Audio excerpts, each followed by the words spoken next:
Well, this is it. Shami, MJ, Gwen, at Jem. Kayo ay magkakaroon ng chance na makapag-crossover sa bahay ni Kuya. At sa inyong apat, sino kaya ang pipiliin ni Big Brother na mag-crossover? Ikaw kaya yon, Shami, na nagpakita ng magandang leadership skills kahit bata pa? O baka naman ikaw, MJ, na nag-share ng iyong talento sa drawing at naging determinado sa buong trabaho? Ikaw naman, Gwen, na naging masigasig sa pagtulong sa iyong mga kagrupo?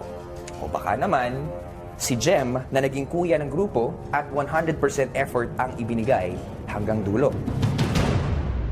Ang pinili ni Big Brother na mag-crossover sa bahay niya ay...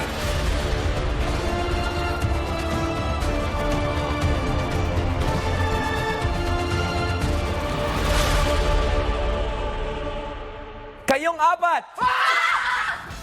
Totoo? Kayong apat! Oh my God! Seryoso mo yan? Totoo, sinasabi ko, Jem, Gwen, MJ, Shami, kayo ay magiging official teen housemate si Kuya!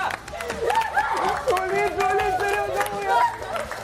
Totoo, ang narinig nyo, kayong apat ay magko-crossover sa bahay ni Kuya. Thank you, sobra. At magaganap yan ngayong gabi mismo.